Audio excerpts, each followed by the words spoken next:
In this video, I'm going to show you where your Oxford Vantage GPS tracker is. The reason you might want to know where it is because you're experiencing battery drain issues and you just might want to disconnect it to see if that cures anything. So behind this panel is a wire that doesn't look anything like the rest of the loom. So you can see what the loom looks like. And then you've got this wire, which is very, very tight over my airbox. Very tight indeed. But it looks different to all of the others. You see it going up there. And all it does is come up under here. 2 5mm hexes. And there it is. So easy to disable a Oxford Vantage tracker on a BSA Gold Star, which is offered to new buyers for like 99 quid.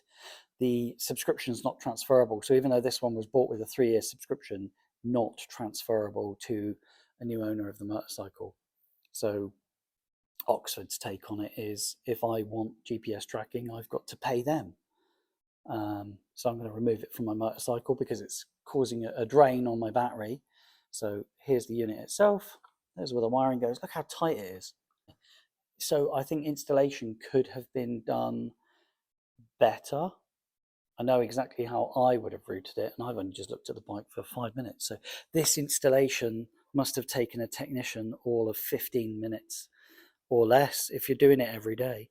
I think a bit more effort, and that could have been hidden a lot more effectively. But it isn't. It's just like bashed in the side. You can see it. It just jumps out of you. The moment the side panel was off the bike, I was like, what is that? Look at it. Look at its installation. It's so tight on my airbox. And you're like, is that factory? So it makes you want to look at it because it's not the same as right. So yeah, heads up Oxford.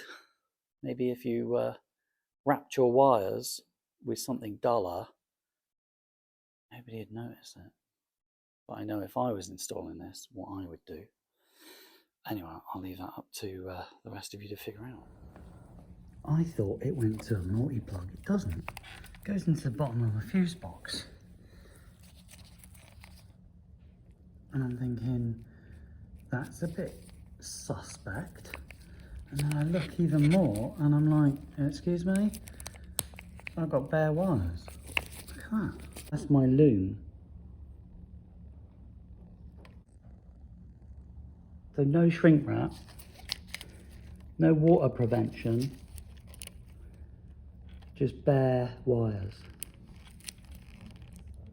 Oh.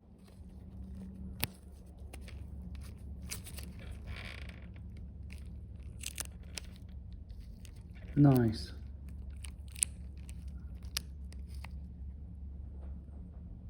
Nice and messy. There's a dry shoulder joint if ever there was one. Nice. And they've cut in here as well. Brilliant. What a mess. This is what a Oxford Vantage tracker looks like.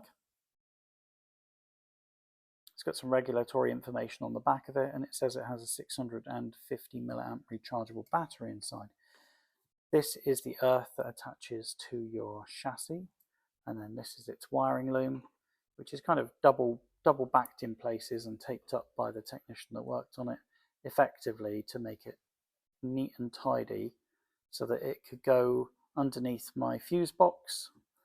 I've repaired my wiring so it's pucker now, but yeah, that's what one looks like. Although it's got indication on it, none of this lit up during operation of the motorcycle that I noticed. On the side of it is an access panel. Inside that access panel, if I can get it open, you'll see a top left, you'll see a reset button. Then top right, you'll see micro USB, and below that is a data SIM card. You can get the SIM card out. It is a full-size data SIM, It's unbranded, so there's no information on the back of it that I'm prepared to show, but it doesn't have a manufacturer's brand or a network brand on it.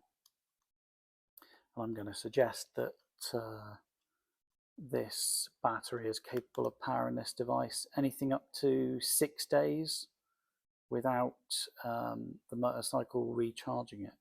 Could be longer. These devices are usually pretty good because all it has to do is connect to the data network every so often.